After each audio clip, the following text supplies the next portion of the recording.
consequences of the Deepwater Horizon oil spill were tremendously bad. But they were relatively certain. We knew for certain that there was going to be damage to our economy, to our ecology, to all of the people who lived across the Gulf Coast. The concepts of this moratorium, however, are quite uncertain. And those uncertainties plague the future of many of us in Louisiana and businesses and individuals across the Gulf Coast. Uncertainties turn into risks when people must make decisions based on the unknown. Uncertainties turn action into inaction. That's what we are facing with this moratorium and with the new and improved moratorium. So there's some political realities that I believe we must all acknowledge. George Soros notwithstanding, I think that there's some others that we need to think about. The Obama administration has a record of intervening in the private sector and creating an environment of uncertainty that is poisonous for business development and growth. Evidence of this anti-business attitude includes the expanse of laws that have passed over the last 18 months, new regulations, threat of new or increased taxes, an expansion of the authority of the federal bureaucracy, the EPA, the Department of the Interior, any of the agencies that deal directly with the production and the consumption of energy in the United States. We must also acknowledge that there's a political agenda. The Obama administration must kill the domestic oil and gas industry. Not only does a carbon-based economy run counter to his plan for alternative fuels and renewable energy sources, it is also the primary funding source for conservative candidates and conservative causes. They must destroy the golden goose. Otherwise, they will continue to have contributions going to candidates who are not of their ilk and are not from the liberal left. Similar reasons cause the same type of problems for the petrochemical industry in this country, but not so much as the independent oil and gas industry. Hardcore environmentalists, I purport to be an environmentalist, but I don't purport to be a hardcore environmentalist. If you're hardcore, you believe that there should be little or no production or consumption of energy. I do not espouse that philosophy.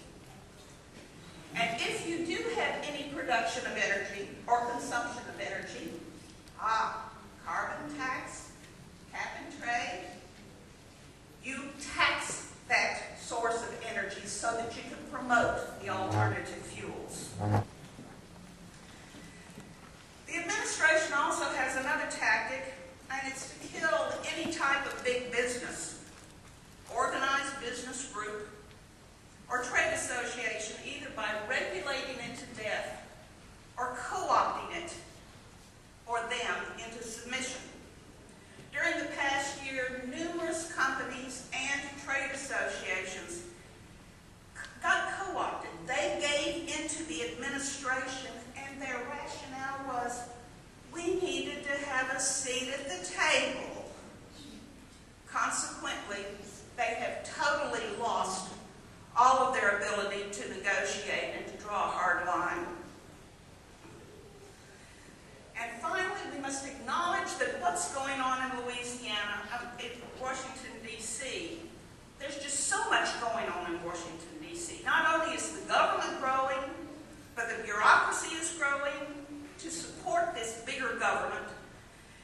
And there are numbers of people who are in Washington, either with their hands out to get something, or either guarding their pocketbooks.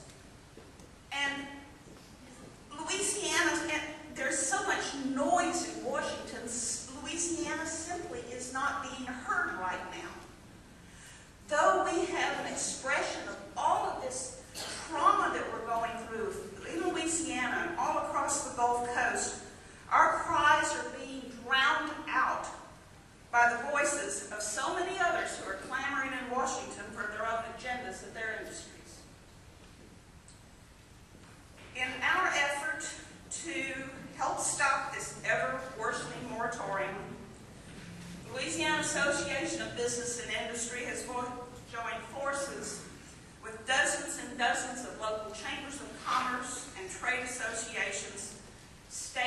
local across the Gulf Coast to form a new organization. It's not Lot B. It's the Gulf Citizens United.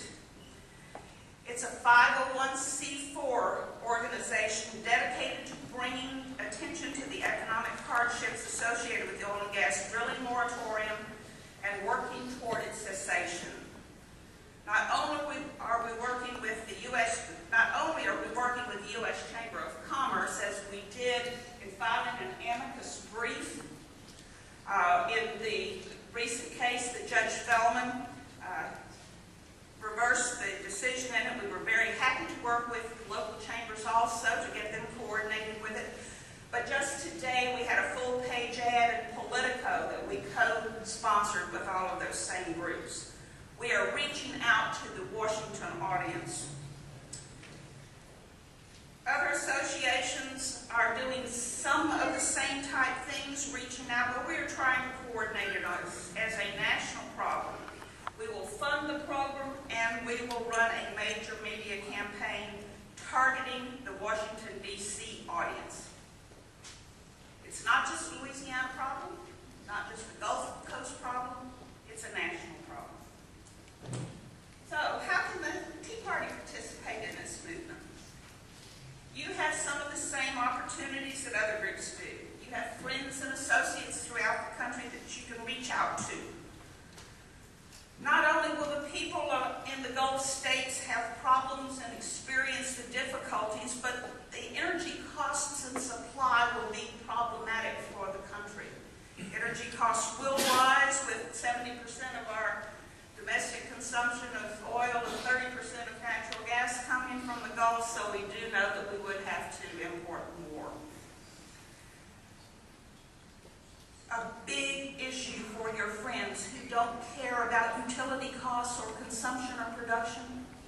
If they care about conservatism, conservative candidates, and continuing the progress that movements such as the Tea Party have been making, you must instill in them the notion that that potential right can be taken away from them and we can lose it at any moment. We've got to stop preaching to the choir in Louisiana. We're all, it's pretty good when you've got a real happy audience and somebody who's not throwing something at you. But we need to join with everybody else in this campaign. If you're a realtor, realtors contact realtors.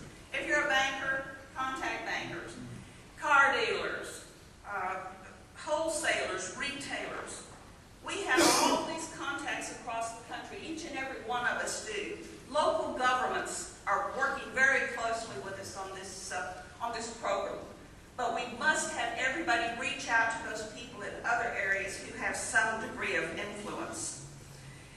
Share with these individuals information that you can get. I didn't bring handouts tonight because they're readily available on the LABI's website, www.lobby.org. And we have the recent program we held in our offices online, 2 economic studies, one dealing with national implications, one dealing with in-state implications, Gulf Coast implications, as well as quite a bit of data that you're going to enjoy. And then Gulf Citizens United will also have its website. We're working to try to get that one up right now. We just got it incorporated last Friday. So we're moving fast and furious to try to get it done. With that, I'll close, and thank you very much for your invitation.